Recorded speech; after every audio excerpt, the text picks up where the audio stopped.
Tap into our community. Paano nga ba mag-register para magkaroon ng schedule sa Bagong Pilipinas Presidential Action Center? Narito ang mga dapat gawin. Gamit ang iyong mobile device, pumunta sa eGovPH app. Pwede itong i-download mula sa Apple App Store o sa Google Play Store. Gumawa ng account. Ilagay ang email address, valid mobile number, pagkatapos ay makakatanggap ka ng one-time code sa iyong email. Gamitin ang code sa eGov app para sa verification ng iyong account at ng mga impormasyong ibinigay. Congratulations! Meron ka ng eGovPH app account. Pwede mo na ma-access ang iba't ibang serbisyo ng gobyerno kabilang ang mga serbisyo sa Bagong Pilipinas Presidential Action Center. Ito ang Presidential Broadcast Service. Radyo Pilipinas. Radyo Publiko ng Bagong Pilipinas para sa Bagong Pilipino. Naghahatid ng mahahalagang balita at impormasyon na guugnay ng pamahalaan sa sambayanan. Tulay sa himpapawid ng serbisyo publiko. Radyo Pilipinas. Radyo Publiko. Ang boses ng Pangulo. Sa Mega Manila 738. Radyo Pilipinas. Radyo Publiko. Oras sa buong Pilipinas, 3 minuto makalipas ang 3:00 ng hapon.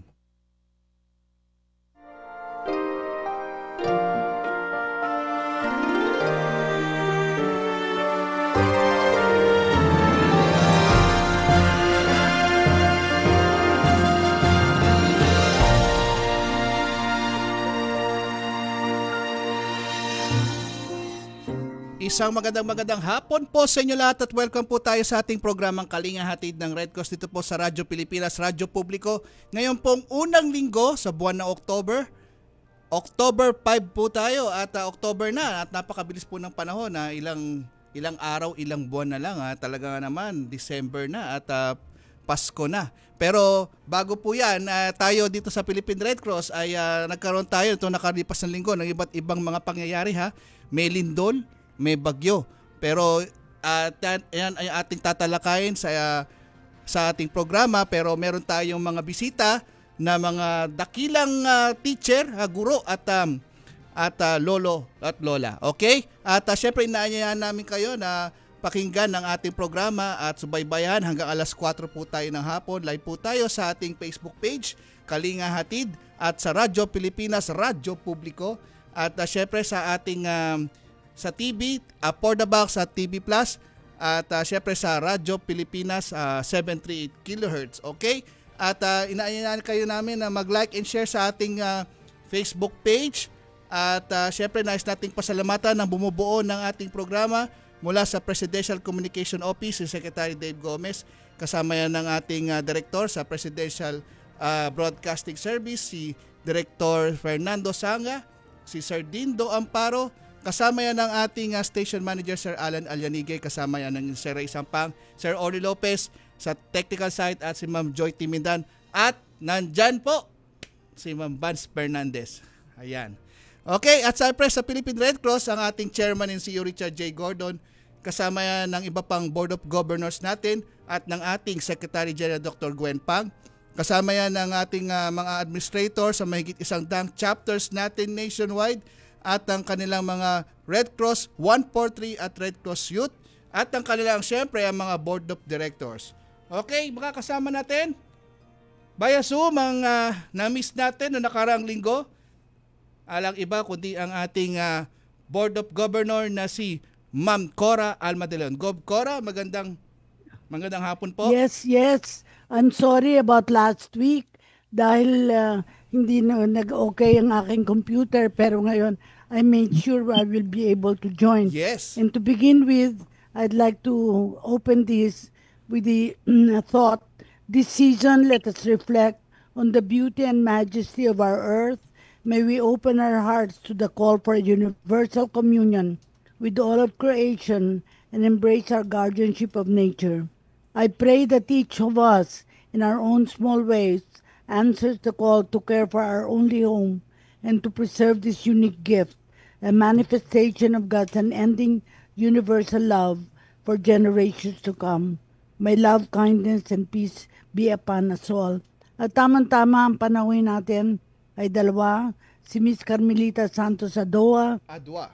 age 81 years old, volunteer, Red Cross welfare volunteer, assigned to welfare desk service. And andito na ang picture niya, si Miss Rachel Danganan Castillo, volunteer teacher, RCY, advisor of Bataan Peninsula State University. Parehas taga Central Luzon to, Gob Cora. Isang taga Olongapo at isang taga Bataan. Andiyan na ba si Ma'am Carmelita? Good afternoon po. Wala pa siya, pero nandito na si Rachel Castillo. Rachel, pakilala ka muna. You greet our audience. Good afternoon po. So I'm Rachel Danganan Castillo from Bataan Peninsula State University, currently the Red Cross Youth Advisor of Bataan Chapter. So a Red Cross, also active Red Cross volunteer since 2015. Yes, maraming salamat. Siguro, ano ang nangyari at bakit ka naging volunteer? Teacher ka na, di ba? Volunteer teacher ka na sa Bataan Peninsula State University. Yes Kailan ka po. nagsimula mag-volunteer? I started, nag-volunteer po ako sa Philippine Red Cross Bataan Chapter since 2015. Nagkataon lang po na kakilala ko yung isang focal person dun sa chapter. Then, in-invite niya po kami with my co-teachers po. Actually, I'm a nurse by profession po. No? So, in-invite niya po kami na mag-training ng disaster management service. Then, yun na po yung doon na po nag-start yung pagiging volunteer namin. So, nag-aral po kami ng disaster management, and then every time na may disaster, kami po yung natatap as partner ng Red Cross. At the same time, that year din po, nagbuo po kami ng Red Cross Youth sa school. So, ako na po yung naging advisor doon. Correct. Kaya tamang-tama, at as RCY advisor sa Bataan Peninsula State University. And you've done that since 2016? Kailan nagsimula? 2015 po. Kasabay po nung 2015. pagiging volunteer ko, nagtayo na din po kami ng Red Cross Youth sa Bataan Peninsula. O sapagkat wala pa tayong kasama na si Miss Carmelita Santos Adoa, tatanungin kita, ano natutunan mo bilang isang volunteer sa Philippine Red Cross? So, yung unang-unang natutunan ko po sa pagiging volunteer ng Philippine Red Cross, so sabi ko po kanina nga sa inyo, ang una naming tasking sa Red Cross during that time is more on the disaster management. So, natuto po kaming mag-respond sa disaster, so mag-lecture sa mga, actually ang unang naibigay po sa aming role is mag-lecture sa mga coastal areas ng Bataan. So, napunta po kami sa Bagak, sa Morong. So, yun po kasi ang mga coastal areas dito. So, nagbigay po kami ng mga information, dissemination, health education on how to prepare and respond during disaster, especially sa mga baha at bagyo po. Then, ano pa yung natutunan po? Aside from that, yung makisama po sa iba't ibang uri ng tao. Yes. Yung mga diverse personalities, yung mga different religious beliefs, ayun po, kung paano po makisama sa kanila.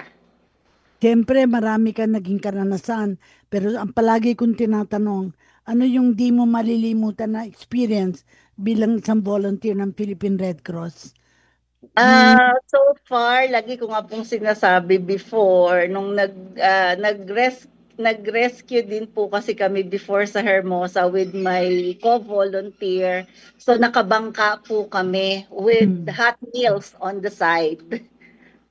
So yun po yung medyo risky sa part namin na napakaliit ng bangka at nakasakay kami. No, medyo umaalon, medyo pataob yung bangka. So lagi ko pong naaalala yun. At the same time during COVID time po. Isa po ako sa vaccinator ng Red Cross Bataan chapter.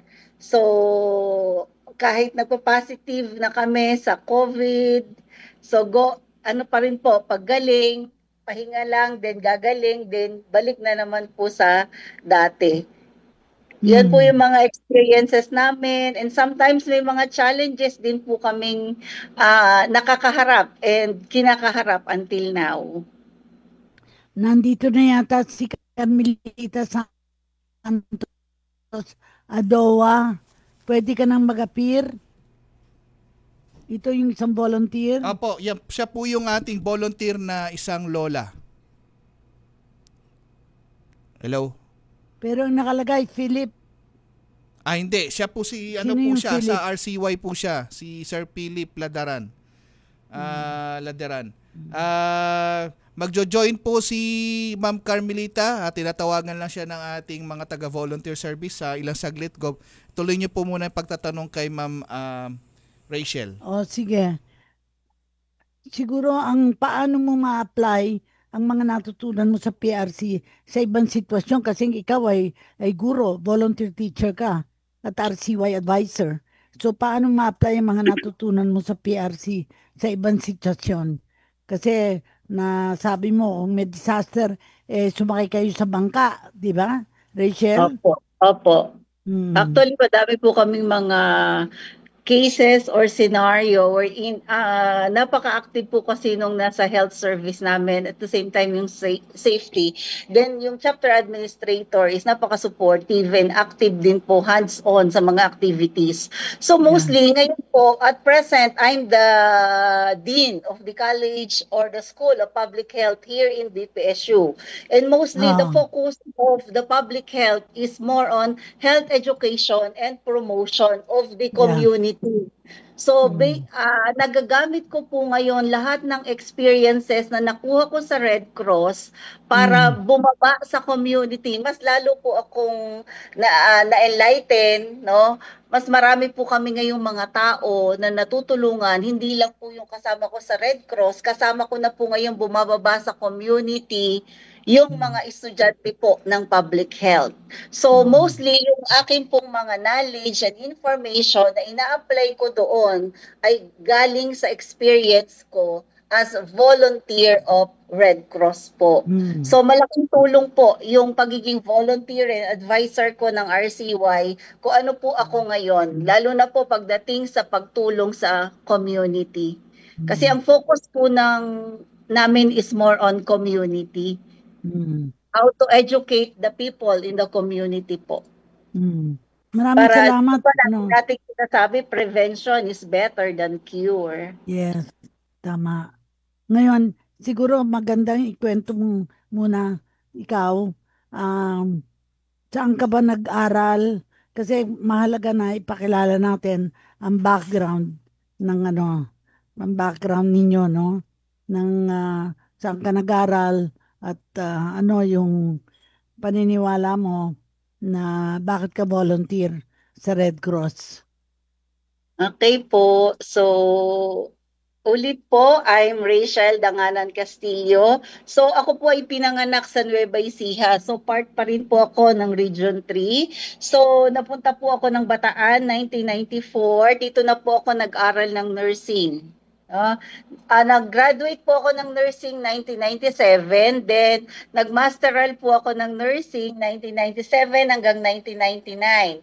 So after graduating, nung nakagraduate po ako ng nursing ng 1997, so nilakasan ko yung loob ko po, i-challenge ko yung sarili ko na mag-apply as clinical instructor dun po sa school na pinag-graduatean ko ng nursing. And fortunately, natanggap naman po ako. So, ngayon po, almost 29 years in service na po ako as clinical instructor in BPSU. So, then I have my second master's degree, which is master's in public health po. Galing so, kaya naman. po yun, ang hawak ko po is School of Public Health. Wow. Pero kahit nandun po ako, mahal ko pa rin po ang RCY. Hindi ko po sila iniiwan. I Thank you find very time much. for them. So siguro, gusto kong magpapatuloy ka ba bilang volunteer kasi you're a volunteer teacher. Pero are you connected with Bataan Peninsula State University ngayon? Yes po, I'm still Mm. connected at Bataan Ah, Peninsula State University. Yes, ma'am. Actually, during the time po na naging dean ako, dean po ako ngayon. Actually, magto 2 years pa lang kasi bago pa lang po yung aming course. Isa oo. po yan sa request ko dun sa president ng school na kung magdi-dean po ako, hindi ko po iiwan yung RCY. Kasi Okay. na-establish ko na po yung RCY. Saka nandun, kumbaga, may puso po ako dun sa RCY. Hindi ko po siya iiwan. Ipakilala mo siguro ang president ng Bataan Peninsula State University. Ah, yung president po namin ay isa din pong nurse, no? Si Dr. Ruby Santos Matibag po. So siya po yung aming president and napaka-supportive din po niya pagdating po sa activities ng mga Red Cross Youth. Gop Cora, Wala pa po kami ayan po. Gop Cora, nandiyan na po Andito yata. na yata si Apo. Carmelita Adaw. Yes. Magandang Pakilala na Adwa, natin. Adwa. Magandang hapon, ma'am. At nahuli po kayo bilang isang Wala pa siyang volunteer picture. lola. Nakamute ka yata. Ma'am Adaw? Bo, Yes. Magandang Pakita hapon. kayo sa picture. Buksan mo yung iyong video para makita natin ang iyong ayan, si Lola. siya. Ayan, Ano tutulong ina-assist sa ay, kanya? sorry. May tutulong sa kanya. Okay. She's 81 years old. Oo nga po eh. Volunteer siya ng Red Cross Welfare Volunteer assigned sa Welfare Death Service ng nasa chapter ka ba o nasa national? Olongapo nakalagay sa likod. Opo, Olongapo chapter. Olongapo chapter po. Olongapo kasi hindi nakalagay dito ng Olongapo. Kailan kayo nagsimula na maging volunteer? Kasi ngayon Okay, 81 years old na pala. Alisin niyo yung mask. Alisin yung mask para marinig namin ang Oh, sorry interview pa. sa inyo. Since when? Since po nung nung mga 19 nung nagkaroon tayo ng kwan sa bagyo, yung mga kalamidad natin. Yes. Mga 1975 po, I mean. Talaga. Ano naman ang naging karanasan ninyo? Kasi ano ba naging, bago kayo naging Red Cross Welfare Volunteer, ano ho yung papel ninyo sa Olongapo? Ay, ang papel po namin. Isa po akong presidente ng ng aming purok. And Okay. then, ang mister ko is volunteer service din po siya ng barangay. Kaya nagkaka-join kami pagka mga tao nangangailangan. So, nung makita po namin, nakita namin ng Red Cross, kinuha kami, sabi, punta tayo doon. Lahat ng lakad nila na pupuntahan namin. Tumutugon po kami sa mga taong nangangailangan kahit na po hindi wala sa Red Cross yung mga pangangailangan. Kasi kaya kayo na-feature natin dito dahil you're supposed to be, may volunteer role ka at saka welfare volunteer ka assigned to the welfare desk ng Olongapo. Opo. Ano naman ang Opo. ano naman ang mga Nagpapakain po nagpapakain kayo sa mga lalo nasalanta ng bagyo? Opo. Saka yung mga baha-baha kasi dito sa Santa Rita, sa Olongapo, bahain. Ang area po namin, laging sa evacuation yan. Kami, even sa evacuation, at saka kung may isang lugar na pwedeng pagbigyan ang mga tao, ginagampanan po namin magbigay kami ng hot meal. Ako talagang maraming salamat dahil ang Red Cross nabubuhay sa volunteers. Pag kulang mo Opo, ang tama. volunteers, we cannot do an effective Tama service, po, opo. no? Pero siguro gusto kong malaman paano kayo nagsimula bilang volunteer sa at saka volunteer sa Red Cross Volunteer Service, Death Service. Ay, nagsimula po ako, sabihin na natin ako'y nasa barangay. And then, every time na may darating na mga kalamidad, dumarating ang katulad ni Ma'am Amelia, yan ang una ko po siyang nakita. Yes. Kaya naging kaibigan ng aking mister na nagwo-work, nagbo-volunteer din siya sa pamayanan. Nung araw po wala namang mga honorarium yung mga barangay. Opo, kami kasama na rin po diyan. Kaya natagurian kaming barangay. Nagtayo po kami ng balikatan. Kung narinig niyo po yung balikatan.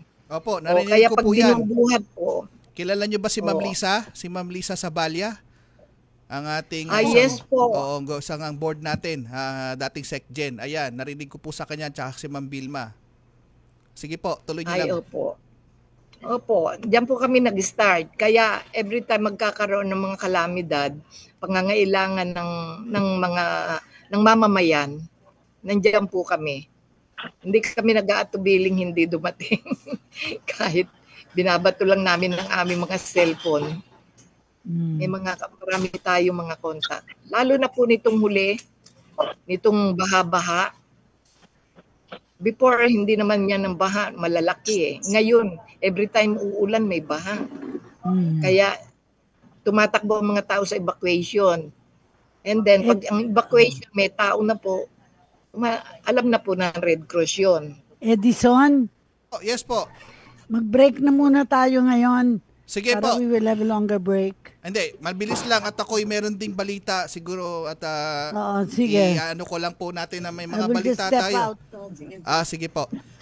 Magbabalik po tayo sa ilang mga paalala at tayo magbibigay lang sa commercial break at meron po tayong balita sa ilang mga pagkatas ng ilang mga paalala. Tinuloy na po natin ang zero balance billing. Libre po.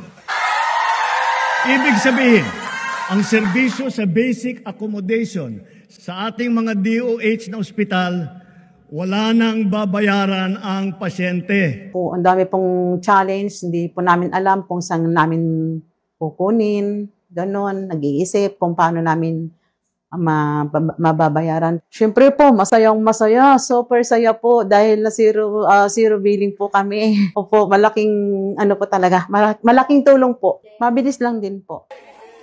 Bayad na ang bill ninyo. Uulitin ko, wala nang kailangan bayaran ng pasyente basta sa DOH Hospital dahil bayad na po ang bill ninyo. Naiyak ako kasi sobrang saya. Maraming salamat po, Mr. President Bongbong Marcos Jr. Hindi kami nagkamali ng taong hinalal. We know many of these people are not innocent. Okay. But if you're going to bring them to court, you must have a very strong case. Look, anong mangyayari? Minadali natin. Hindi kompletong ebidensya natin. Malabo yung ebidensya natin. Pero pinilit natin. Natalo yung kaso. Can you imagine? I know. I think that will be much, much, much worse. We have to follow the law. Otherwise, whatever we do is not legitimate. And we have to be very, very clear that we go after the guilty ones.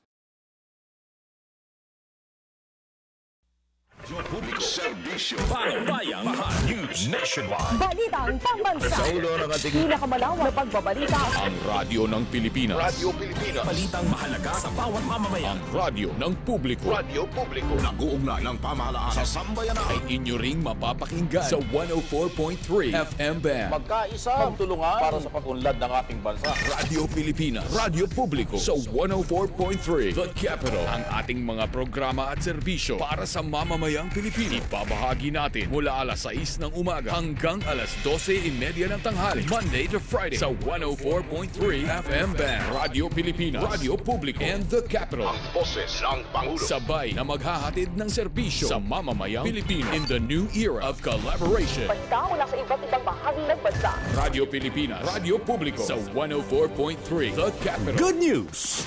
Ang inyong pinagkakatiwalaang Radyo Pilipinas nasa TV na. Oo, nasa TV na! Ang Radyo Pilipinas 738 AM ay live nang mapapanood sa Channel 3 ng ABS-CBN TV Plus at Channels 45 to 49 ng GMA Affordabox. Kaya may access ka na sa balitang totoo anytime, anywhere. Sa radyo, sa social media at TV. Radyo Pilipinas 738 AM. Okay, nagbabalik po tayo. At meron lang po tayong balita dito dahil nung itong nakaraang linggo ay talaga nga naman Martes ng gabi tayo ay nagulat. At siyempre itong mga taga Visayas na nakaramdam po sila ng isang 6.9 magnitude na earthquake. At kaya nga naman ang ating presidente, ang ating presidente BBM ay sa pag-uutos po niya at kasama ng ating Chairman CEO Richard J. Gordon na magkaroon tayo ng tent city dyan po sa may Bogo City, sa may Cebu. At kaya kahapon din po lumipad ang patungong Cebu ang ating Chairman and CEO Richard J. Gordon kasama ng ating Secretary General Dr. Gwen Pang at siyempre kasama ng Secretary ng Department of Public Works and Highways na si Secretary Vince Dizon at sinabi ni Chairman Gordon na we must work together for the good of the Filipino people. Ganyan dapat, kusang loob, malasakit at kapwa-tao. Ang pinagsamang lakas ng PRC at ng DPWH sa Joint Humanitarian Mission na ito ay maghahatid ng kinakailangang suporta para sa mga lubang na apektuhan ng 6.9 magnitude na lindol na tumama sa lalawigan noong September 30, 2025. Ang Philippine Red Cross at Department of Public Works and Highways ay nagtayo na ng tent city at ito'y binuksan na po kahapon upang makanlungan ang mga nawalan ng tirahan dahil sa lindol. Ang mga food truck na naghahain ng may init na pagkain ay gagawing available. Magbibigay din tayo ng mga sleeping kits, hygiene kits at tubig. Nauna rito, naglagay na ang Philippine Red Cross ng air-conditioned medical tents dyan po sa may Bogo City Provincial Hospital at kasama ng mga health workers natin para pagsilbihan ng mga nangangailangan ng medical na atensyon na hindi makapasok pa dahil doon sa loob ng ospital dahil nga maya't maya pa rin ang mga aftershocks na nararamdaman. At tayo din po ay nagbigay din ng mga bag ng dugo at ambulansya para po makakuha sa pamamagitan ng Philippine Red Cross para sa mga maaaring mangailangan ng serbisyong ito. At hindi lang po tent, meron po tayong hot meals, meron po tayong psychosocial support, meron po tayo ng lahat serbisyo dyan. At hindi lang po yan yung lindol ng sa Visayas, naramdaman po sa Cebu. Tayo ay nagbibigay tulong pa rin sa mga tinamaan ng Super Typhoon Nando, particular po dyan sa may Northern Luzon, sa may Calayan Island. Ito po ay isang isla na kailangan mo pang sumakay ng bangka o barko, maliit na bangka, para makatawid ka doon. At tayo ay nagdala doon ng mga relief goods at mga food items, mga non-food items para sa mga naapektuhan ng Super Typhoon Nando. At meron din pa tayong patuloy na operasyon. Meron tayong tinamaan ng bagyo nitong Typhoon Opong sa Masbate, sa Biliran at sa iba pang lugar sa Visayas. Kaya etong tatlong sunod-sunod po na kalamidad, nandito po ang Red Cross para po magbigay ng serbisyo, alleviate the human suffering and restoring dignity. At siguro mamaya po ipapakita namin sa inyo paano po mag-donate sa Philippine Red Cross. Okay? Siguro sa susunod na linggo ating tatalakayin ng responde ng Red Cross sa Super Typhoon Nando at Opong. Bagamat noong nakarang linggo ay natalakay na natin yan. Siguro pagbibigyan din natin yan sa susunod na linggo. Gob Cora? Wala pa unang-una, kailangan ipagpatuloy natin yung ating campaign kasi sabi ni Secretary General ay meron ng fan campaign ng International Federation of Red Cross emergency appeal para dito sa mga sakuna na ito. At gusto nating ipalam sa mga nanonood, nakikinig sa atin na humingi pa rin tayo ng tulong, hindi lang sa ating membership na safeguard, pero gusto pa rin natin yung mga salanta ng bagyo na recently both ng bagyo ay at saka yung earthquake na nakakatakot humingi pa tayo ng tulong. Opo. At ipa-flash po natin paano mag-donate na sa Red Cross sa Gob Cora. Ma'am Joy, pwedeng pakita lang sa dali yung ating paano mag-donate sa Red Cross. Ayan. Call for donation for people affected by the earthquake in Cebu. Communities in Cebu are still in the need of the following. Yan po yung mga pangangailangan: food and water, hygiene kits, sleeping kits, water containers, yan po. At ito po yung mga paraan para mag-donate. Diyan po sa inyong screen, sa inyong pag tayo po ay nakasubaybay sa ating Facebook Live, makikita natin yung ating mga bank account at iba pang paraan para mag-donate. Meron din pong QR code po yan. At yan ay makikita nyo na paano tayo umaagapay sa tatlong sunod-sunod na kalamidad na nangyari. Plus, meron pa tayong Paulo nitong nakaraang bagyong Paulo nitong nakaraang linggo. Gob Cora? Yes, magandang ibalita natin to na patuloy pa ito sapagkat hindi pa naiibsa ng kahirapan ng mga tao. Tama po. Nasa tent city pa sila at mismong Chairman Gordon ay nagpunta nga doon at nagbigay ng ulat tungkol dito. At umaasa tayo na sa mga darating na araw ay may pagpapatuloy natin ang pag-uulat tungkol dito. Yes po. Meanwhile, pagpatuloy natin ang interview kay Carmelita Adaw at saka kay Rachel Castillo, sapagkat napaka-interesting ang kalang iniulat base sa kanilang activities related sa bagyo. Go ahead. Balikan natin si Rachel Castillo. Isa siyang volunteer teacher. Si Carmelita daw. Wala na si Ma'am Carmelita. Si Ma'am Rachel, by the way, Gob Cora, noong October 3, nagdiwang tayo ng World Teachers Day. Kaya ito ay tamang-tama sa ating panauhin ngayon na isang guro. Ma'am Rachel? Yes, thank you so much po. Si Carmelita daw, meron na rin. Go ahead, Rachel. Ikaw muna. Yes po. Ano po yung mag-share po ulit ba ako ng experiences ko as Red Cross volunteer or ano po? Yes, pareho. At saka, paano ma-apply yung natutunan mo sa PRC sa ibang sitwasyon? Like other situation, sapagkat ikaw ay guro, saka ikaw ay nasa komunidad, paano ma-share? Kasi gusto nating ma-encourage yung mga iba na mag-volunteer din sa Red Cross. Go ahead, Rachel. Okay po. So, isa po din sa natutunan ko sa Red Cross, yung pagbibigay po ng basic first aid. No? Yung AED, yung hands-only CPR, and then yung mga basic lang po.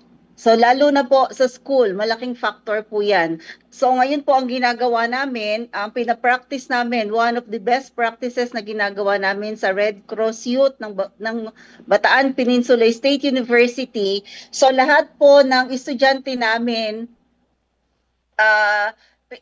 ini-encourage namin na mag-youth volunteer or yung EVOM po, yung leadership program before. And then, para maging member ng Red Cross Youth. Once they become a member of the Red Cross Youth, one of the privilege na pwede namin ibigay sa kanila is ibigay ng free of charge yung basic first aid. So, para po dumadami yung nakakaalam kung paano po magbigay ng paunang lunas. No? And one of the mandate din po kasi ng province of Bataan is every household dapat merong isang first aider. Yes. So yun po, tumutulong po kami doon as RCY volunteer or Red Cross volunteer para po matulungan namin yung province of Bataan na ma-achieve po yung goal na yon.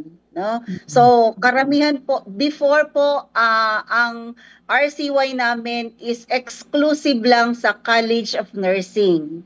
And I'm happy to announce po ngayon na ang RCY po namin ay nakakalat na po o buong BPSU na po siya, hindi na po siya exclusive lang sa nursing. Meron na din po kami sa mga ibang colleges. At the same time, nakapagtayo na din po kami ng ibang, nakakuha na din po kami o nakapagtayo na kami ng RCY sa ibang campus ng BPSU. Kasi meron po kaming 6 campuses and then ngayon meron na po kaming isa pa na nasa Balanga campus, kami po ay nasa main.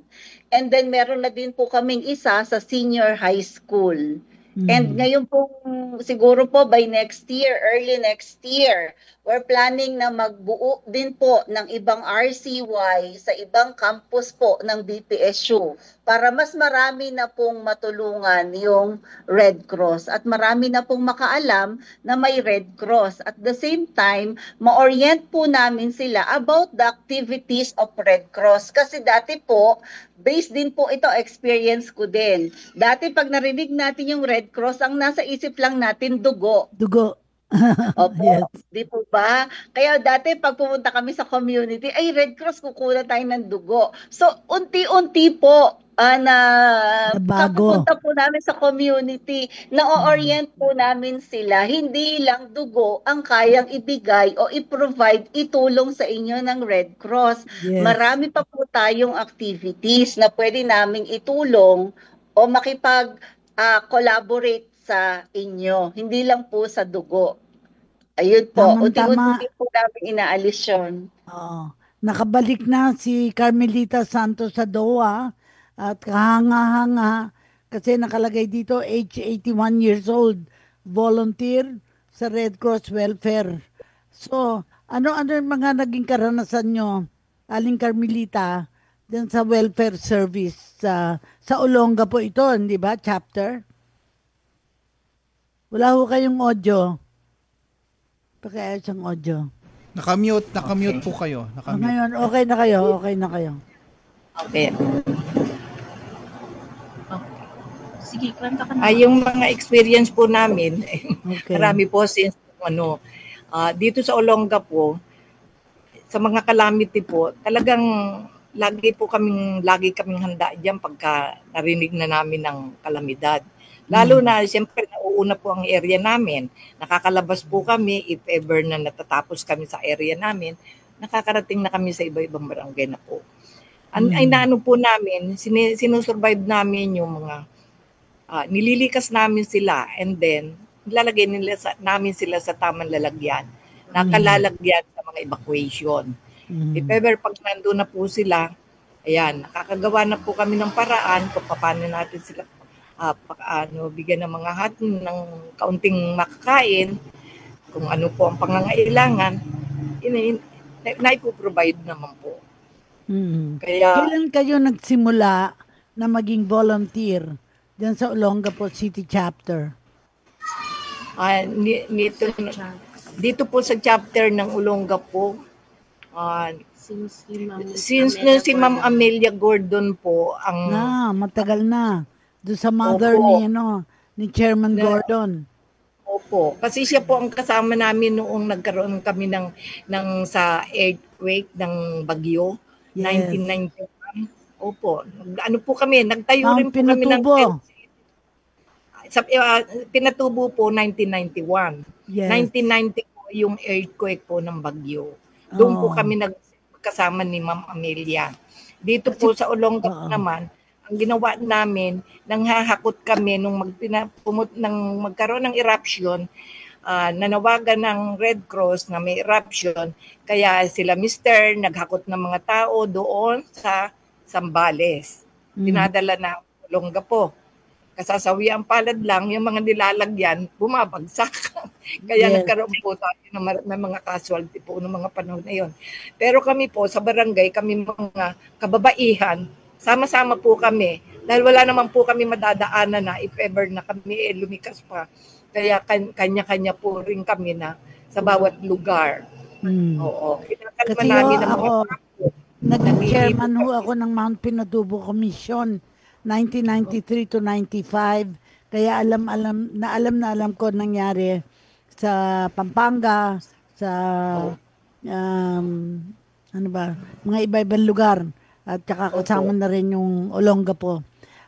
Sa inyong palagay, and I think sa inyong karanasan sa PRC, ano ang may babahagi nyo sa inyong mga apo at sa inyong mga mag-aaral? Kayo, anong maipapaliwanag nyo sa kanila ang pagiging Red Cross volunteer? So far po, yung mga apo na namin at saka yun sa kapaligiran, mga kaibigan, marami na pong nakapag-training, mga estudyante. Ngayon lang sa panahon ngayon may nakapag-aral, may nakapag-work na sa kanila, pero nagdaan sila sa training, seminar ng mga first aid, saka yung blood sa mga blood pagka nagkakaroon po kami ng mga medical na mission, kasama po yung aming mga kabataan. Mga kabataan po sinasama na kung sa aming mga senior na. Sinasama na namin mga apo namin. Kaya hindi na po sila angat doon sa mga taong hindi pwedeng tulungan, na hindi nila tulungan. Yan po lang naman ang pwede naming ipamamana sa kanila yun. Nakikitang volunteerism na Okay. Walang hinihingi naman pong kapalit, pero nakakapag-work sila, kaya blessed din naman yung nangyayari sa kanila. May mga experience sila. Tama, magaling. Pag-aaral po ang inaano namin sa kanila. Nais niyo po bang ipagpatuloy ang pagiging isang volunteer sa Philippine Red Cross? Tanong ko sa inyong dalawa, kay Carmelita Santos Sadoa at saka kay Rachel Danganan Castillo. Go ahead. Kayo muna, Carmelita Santos Sadoa. Gusto niyo ba ipagpatuloy ang pag-volunteer? Gusto niyo ba ipagpatuloy pa ang pagiging volunteer? Opo, maghapon po ako dito. habang nakakalakad pa po tayo, habang may paningin pa tayo. Correct, tama. Rachel, ikaw naman. Yes po, very much willing po na ipagpatuloy hanggat kaya po. So, last question ko. Ano-ano ang mga naging challenges nyo na inyong hinarap bilang isang volunteer ng PRC? Babalikan ko kayo. Carmelita Santos Sadoa. Kasi 81 years old na kayo eh. Anong naging challenge? Anong hinarap ninyong mga pagsubok bilang volunteer sa welfare desk service? Kung po yan yung ganyan, talagang yata bilang isang mahirap, kaya nakikita natin lahat yan. Yes. Ang pangangailangan ng tao. Yan ang mga challenges. Ang mga challenges naman po sa amin, if ever na ang mga tao nangailangan na hindi namin maabot ang pangangailangan, dyan naman po ako nagkakaroon ng kahinaan. Sa totohanan lang po. Pero po naman, blessed naman po at napoprovide naman po. Kahit na, kumbaga, kahit nalulunod ka na, nakakaahon pa, nakakalangon pa. Ibig sabihin. Ang gandang point niyo yun. Rachel, ikaw, ano masishare mo? Yung mga naging challenge? Ako po, usually, ang challenges ko po, sa sarili ko po ngayon, ang challenges ko is yung time, no? Pero gumagawa po talaga ako ng way para makapag-volunteer pa rin po sa Red Cross. At the same time, hindi ko po mapabayaan yung RCY. Pero ako po kasi very proud po ako sa mga RCY officers and members ko po.